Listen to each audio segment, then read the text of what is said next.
Everyone, ang topic natin for today is yung tinatawag na living creatures. So, sino-sino yung mga kasama natin sa langit if ever na yung mapunta ka sa langit, di ba?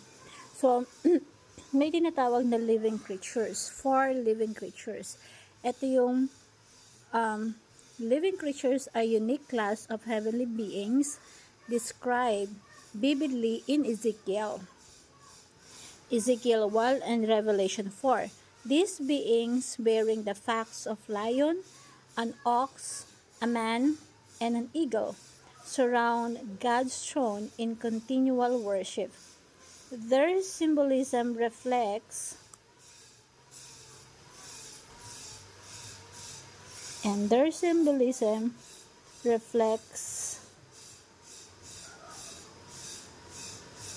strength, service, intelligence, and sweetness. They remind us of the splendor of heaven and the unceasing praise that surrounds our glorious God. So there is different views about this.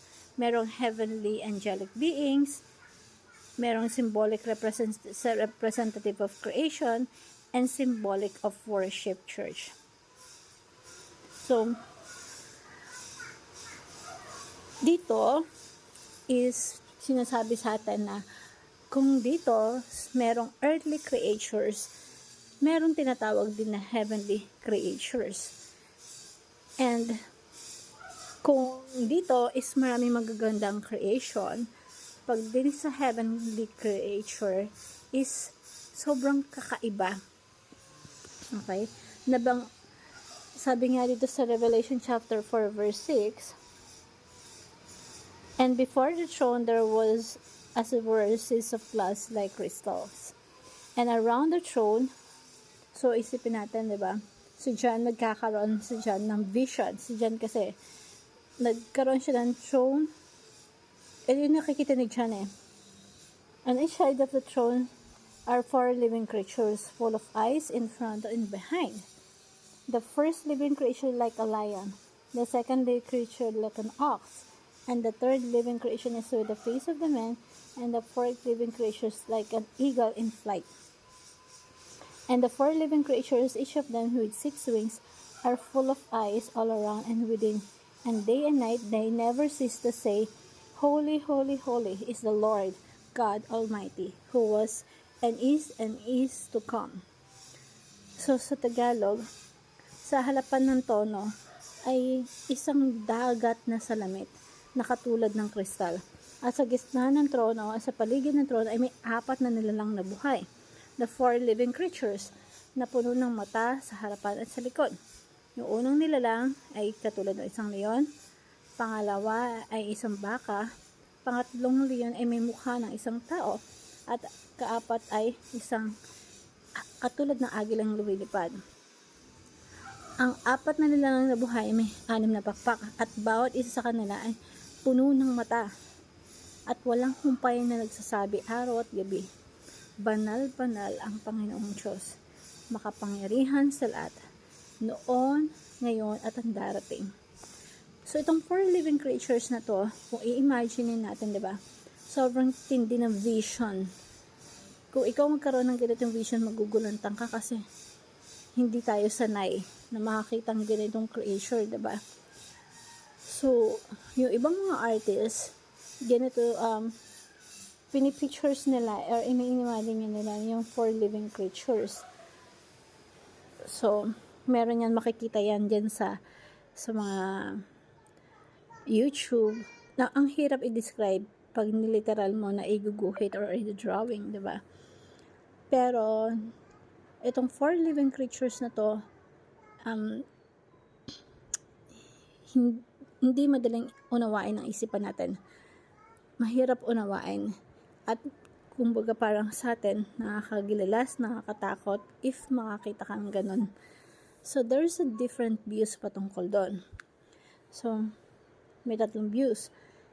Sabi ng ilang mga expert, nag-aral ng Bible, na literal silang mga heavenly angelic beings. Mga angels sila na nakatira sa langit, na nagpupuri at tagapaglingkod ng Diyos, na andun sa likod ng gilid ng Diyos. literal heavenly beings. Ibig sabihin, once you or go there, baka sila yung pwede natin makasama. And the second is may nagsabi, there are the symbolic and representatives of the creation. Pero nire-represent nila yung buong creation na nagpupuri sa Diyos. Number 3, symbol of worshiping church. Pwedeng simbolo ng iglesia na sumasambla and maraming paliwanag, sumasamba sa Diyos. Mas posible ito is a literal heavenly angelic beings. So the teaching for today is number 1, the heavenly realms is the entirely different reality.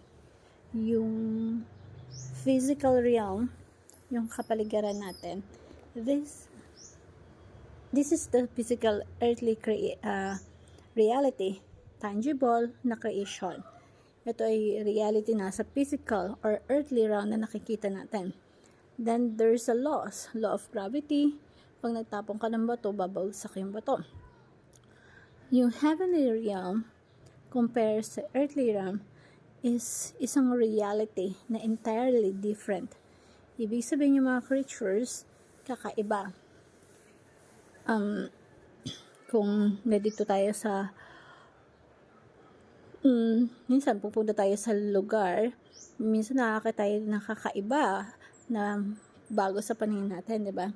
So, sa heavenly realms, mas ibang-iba siya. Ay yung kaalaman natin patungkol sa kanila is sobrang konti lang. Pag binasa mo siya is patungkol lahat sa earth, maliban sa mga verses na patungkol sa heaven.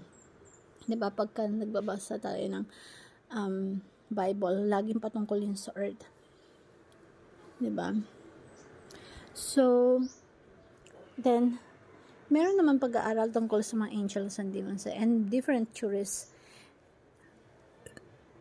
And dun nag-exist yung 4 living creatures na possible, diba gano'n? So, hindi natin kailangan mag-focus too much on that angelic being or what kind of creatures na meron doon kasi hindi yun ang nilahad ng Diyos sa atin. Ang importante malaman natin is right now, while we are here on earth, is ipapahayag yun ng Diyos. Pero sa kaisipan ng Diyos, hindi yun inihayag sa atin fully. There's a snippets, pero we don't really have to know about that. Magkakaroon ka na ng kanunan pag andun ka na. Kapag makikita mo exactly pag andun ka na, diba? Kung marami ditong different creatures, may different for sure na creatures din sa heavenly realm and walang makakapagsabi sa atin, diba? And pagdating mo yon doon ka lang makaka-discover. So, pangalawa, the 4 living creatures were created for worship. That's why sabi sa Revelation chapter 4, sabi dito, day and night, they never ceasing say, Holy, Holy God Almighty, and who was, it is to come. Walang hinto at walang humpay yung pagpupuri nila sa Panginoon. Araw-gabi, walang humpay. Banal-banal, ang makapangyarihan sa lahat, ang noon at ang ngayon at ang darating. Diba? So, the 4 living creations are created for worship. Now, all of creation and all the creatures both in heaven and earth, nilikha ng Diyos to praise Him. At hindi tayo exempt doon. Walang exemption. Hindi tayo exempted doon. And tayo po ay nilikha din ng Diyos to praise Him. Now, the problem is, hindi natin ginagawa yon araw-araw. Non-stop. Like katulad ng ginagawa na ng heavenly creatures. Because ang mga creatures na nagrebelde laban sa Diyos ay tayo yun, diba? So, pagdating sa langit, there's a perfect world. Walang humpay ang pag-worship nila. Even pag nandun ka na rin, diba? So, number 3, the whole creation is centered around God's glory. Yung buong creation is ginawa to glorify God. Yung even na kung anong nakikita natin dito, lahat ng bagay na meron tayo, kahit